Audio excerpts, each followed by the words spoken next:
Yeah, that's ridiculous. Well, maybe we'll get, a good crop of candidates running this year. And, yeah. well, it's we have our own candidate here who is on the libertarian ticket, hopefully, but she's along the libertarian thought. We spoke to her last week, and we're going to check in with her. Up in the polls? I would assume so. Sorinne Serenity now. Ardeleanu. Hey, Sorinne, how are you? Good. Oh, look at how you. are you today? I'm doing fine, thanks. And Garrett is also well. Garrett, you remember Sorinne?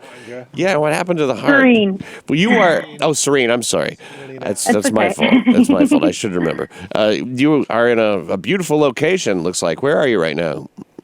I am in Kern County, Central California. Great. Okay, cool. Yeah. She has a very calming kind of a demeanor, doesn't she? The environment is, yeah. Yeah, it's like, I want to be there, Like, is there like a place Come on to over. fish and stuff? I mean, out there? Yeah, there's a pond on the other side of the house. Maybe the next Martha's Vineyard, like where the presidential retreat goes. Yeah, that's going to be the new compound. Yeah. Serene compound. I bet you $5 she's barefoot. Are you barefoot right now? It's a little too chilly, but I usually am. Yeah.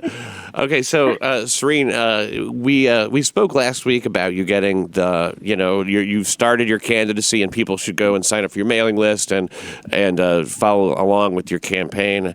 And what are your thoughts this week? Do you have anything you'd like to advance to the American people, to our little segment of the American people? Well, I was really inspired by our conversation last week, especially something Garrett said that didn't really hit me until later. That's right. When he was asking about family, and if that's something I want to address.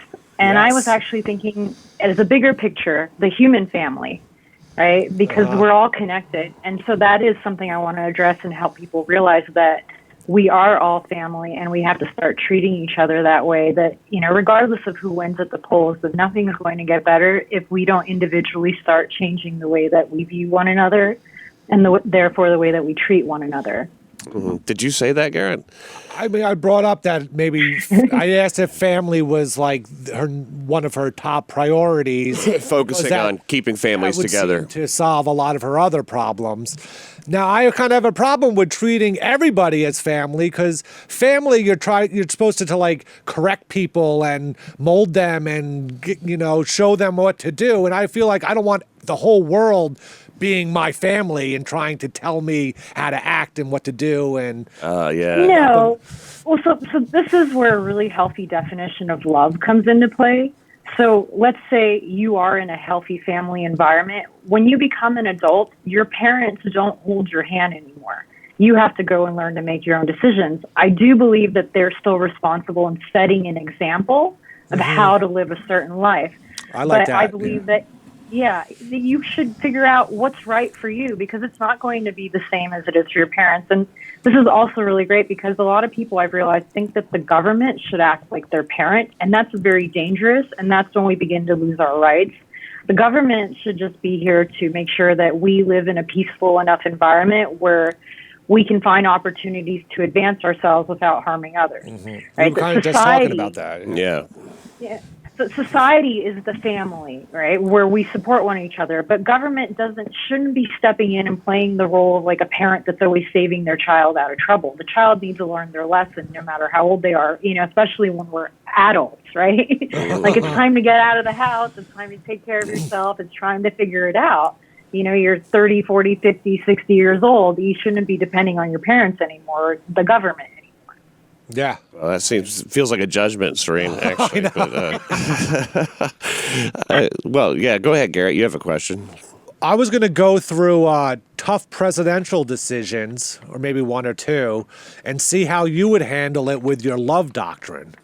Oh, this is like a speed thing? Or just, like, to get a feel of how she would handle sort of foreign affairs. Tense moments, maybe. Yeah. Okay. So in 1807, Thomas Jefferson is the president, and there's an ongoing war between Britain and France threatening American trade. Now, Jefferson decided to cut off trade from all foreign nations to hurt Britain and France, what would have been your solution if you're warring with Britain and France and you're still trading with them? What would you do? I think that that's the best approach to cut off as well, because it's a conflict of interest. You know, it's like, we're not okay with this, yet we're still going to do this. It's like we have to stick to our values in that regard, because it's cognitive dissonance. It doesn't make sense. You know, it's like, you're hurting me, but I'm going to still like profit off of you. It's like, no, like you're either in or you're out. You can't have it both ways. Okay. Well, the problem was then New England, you know, Boston area, they lost a lot of money because they were getting a lot of their products from England and then didn't have things to sell. So the economy in New England area kind of fell apart. That's a problem. Yeah. Well, so we are human beings. We are animals. We are the most advanced of all the animals, and we're able to adapt. We're very creative, like I've mentioned before. And when things like this happen, it creates opportunity for something new to come in and replace that. Americans are very capable, and we can figure out solutions to our problems. We don't need to depend on others.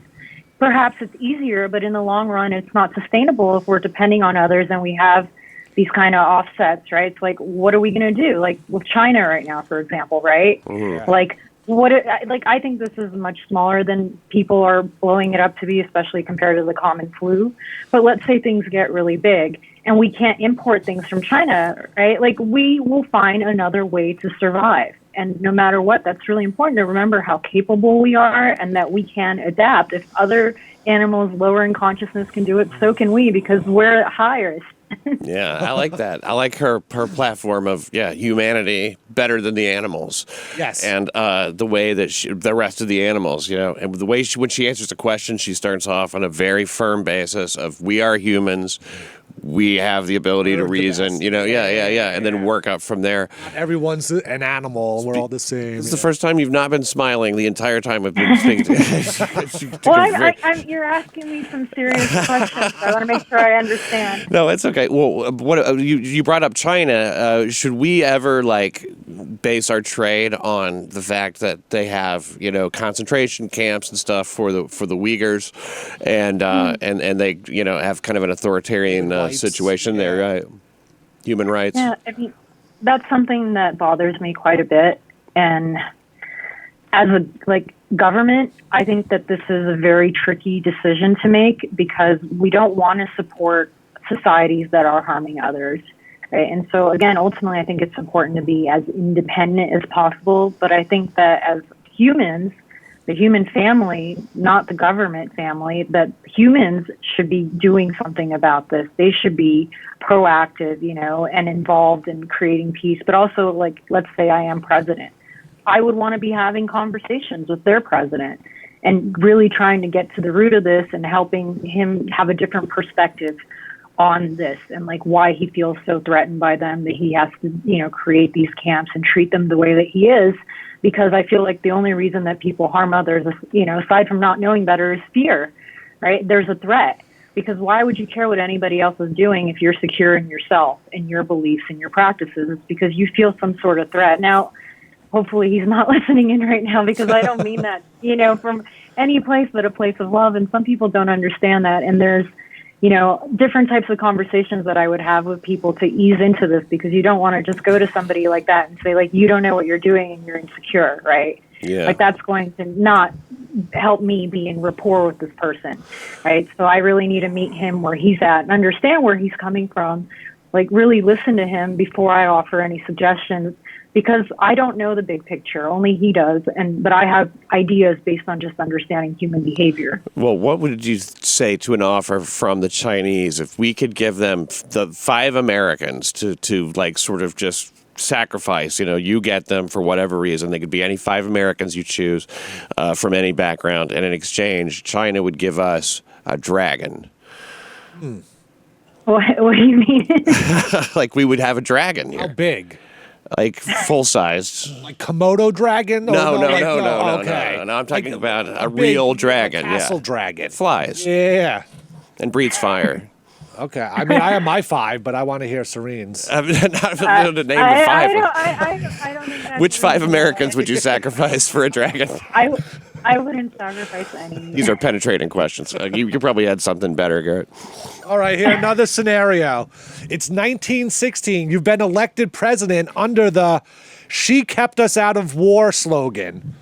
Then you find out, World War I's going on, that Germany has contacted Mexico with a secret message saying, we will help you not relocate, but regather the southern United States for Mexico if you attack United States and help us out and divert them from the World War I. What would you do then? I don't even know if I understood the question. You find that you're president and you find out Germany is trying to set up a secret deal with Mexico to attack the United States so that they are busy there and can't go to fight Germany in the World War I. Got it. Yeah. So there's a distraction going on, essentially. Yeah, you know, World War I's going on, and Germany wants to keep America out of it, so they tried to get Mexico to attack America. And you ran on an anti-war platform. You ran on an anti-war platform, so then what do you do? What do I do? Well, I know what I would do. Build the wall. I'm not opposed to defending ourselves and standing up for ourselves. I'm opposed to initiating conflict. Because I do believe we need to protect ourselves, and that, you know, there is power in being armed, but we don't have to exercise our arms unless it's necessary to protect our people. We ultimately have to do what's for the greater good, right? Like in times of peace, murder is not okay, but in times of war, it is considered okay. It's still murder, all right? But ultimately, we want to avoid it, but if that's our best option, you know, and we have to do what's for the greater good of all. And if I'm the president, I have to protect my people, and I have to do what's right for my people. And it doesn't mean that I'm going to be like, just walk all over us. No, like I have to do what's right for my people so that my people can continue to exist and flourish, but not by, you know, initiating, and also to do it as strategically as possible. Like I was writing about this morning. We live in a day and age where we are a lot more civilized, where we can, you know, even compared to World War I, most people don't want to have that happen again. Do you know how debilitating it would be to us, not just, you know, to our morale, but economically as well, right? Like all the structures that we've created, it's very sensitive. And so people really don't want war. And so we're in a really great time in history where we can negotiate, I believe, our way out of war in many instances, but it takes a lot of patience and it takes a lot of reason.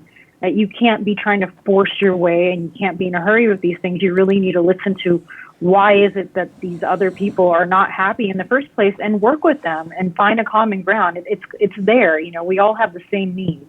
You know, she's like a walking campaign slogan. You're like a walking campaign slogan because she said, you know, and here's your new one: murder is not okay. Like that. That's. I mean, a lot of people agree with that. You did what Woodrow Wilson pretty much did. He was just like, well, we can't take that, and we're declaring war on Germany to protect democracy. Well, there you go. Well, Woodrow Wilson, you know, created the League of Nations, which became the UN. Yeah. How do you feel about the UN? I don't think it's as united as it could be. That's good enough for me.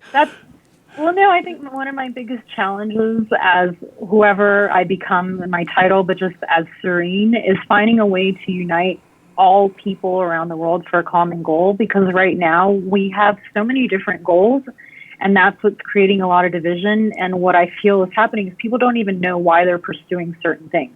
Like, why does money really matter, right? Like, you can't buy fresh air, clean water, you know, nutrient-rich soil once it's depleted with money, right? It's like, what are we really aspiring for? What are we working towards? You have all the money in the world, then what, right? Or you have all the money in the world, then what?